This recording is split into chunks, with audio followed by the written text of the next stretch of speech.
नमस्कार दोस्तों, इग्नो एमए हिंदी के पाठ्यक्रम में संकलित कहानियों के विश्लेषण सारांश की श्रृंखला में आज हम शेखर जोशी की कहानी बदबू को लेने जा रहे हैं। शेखर जोशी भी नई कहानी के कथाकारों में एक विशेष कथाकार के रूप में जाने जाते हैं।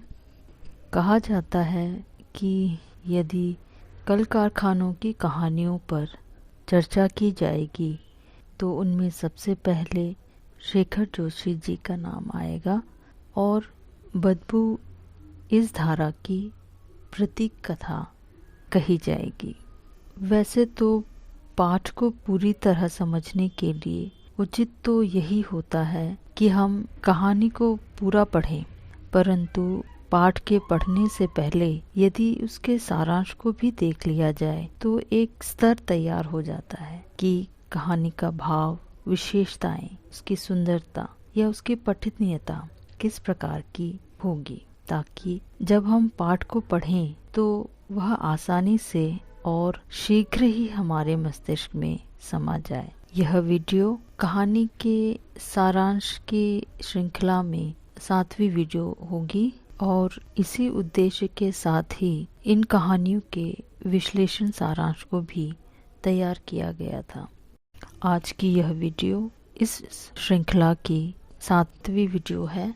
इसके बाद हम इन कहानियों के गद्य को भी पूरा करेंगे, जिससे आप इन दोनों तरह की वीडियो, सारांश और गद्य दोनों को पढ़कर पाठ को भली भांति समझ सके और पाठ की गहराइयों में उतरकर उसका विश्लेषण भी कर सके। तो चलिए देर न करते हुए आज का सारांश शुरू करते हैं। बदबू कहानी शेखर जोशी की कारखानों में काम करने वाले मजदूरों की जिंदगी पर आधारित एक कहानी है।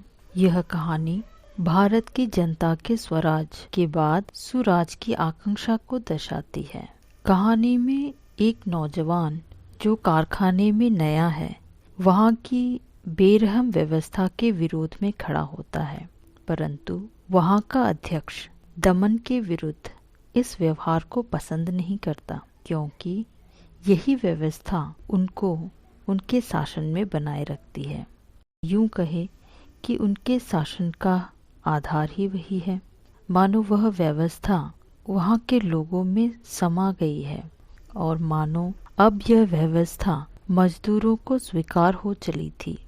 मजदूर जन कारखानों के भीतर और बाहर दोनों जगह से असहाय थे। विरोध करने पर अधिकारियों द्वारा उस नौजवान पर तरह तरह के हथकंडों द्वारा तंग किया जाता है और बाद में सख्त काम में बदली कर दिया जाता है। साथी मजदूर भी डर के कारण उससे कटे कटे रहने लगते हैं। एक बार की घटना में जब काम के बाद वे सभी अपने हाथ धोते हैं तो उस नौजवान को अपने हाथों से बदबू आती है। वह उसे सूंघता है, दोबारा सूंघता है। इस पर उनके साथी मजदूर कहते हैं कि एक ही बार में बदबू चला जाएगा। यहाँ कथाकार ने यह व्यंग किया है कि वहाँ काम करते करते वहाँ के मजदूरों को उन बदबुओं की ऐसी आदत हो चली थी कि अब उसे उस बदबू का एहसास ही नहीं था, और इसी कारण वे यही कहते हैं कि यह बदबू केवल एक ही बार में चला जाएगा। परंतु यह बात उस नौजवान को डर महसूस कराती है। इसी कारण वह नौजवान घबराकर दोबारा सूंघता है और देखता है कि क्या अब भी उसे बदबू आ रही है या नहीं। दोबारा सूंघने पर वह उस बदबू को फिर से महसूस करता है और फिर वह हर्षित हो जाता है।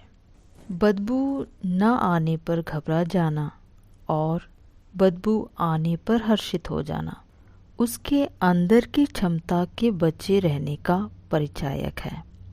यदि हम कहानी की विशेषताएं देखें तो कहानी की भाषा सहज और सरल है। वर्णन और चित्रण दोनों शैलियों का प्रयोग किया गया है। मुहावरों, कहावतों और ढेर सारे देशज शब्दों का प्रयोग हुआ है। इस कहानी में पूंजीवादी व्यवस्था में पीस रहे मजदूरों की संवेदना को कथाकार जोशी जी ने बहुत ही मार्मिक ढंग से प्रस्तुत किया है। इस प्रकार हम देखेंगे कि इस कहानी में सामाजिक संघर्ष और परिवर्तन की आकांक्षा को स्पष्ट किया गया है। आज के लिए इतना ही। आशा करती हूँ यह वीडियो भी हमेशा की तरह आपको मददगार होगी। अगले वीडियो में हम एक नई कहानी के विश्लेषण सारांश के साथ फिर प्रस्तुत होंगे। तब तक के लिए हमें इजाज़त दीजिए। धन्यवाद। नमस्कार।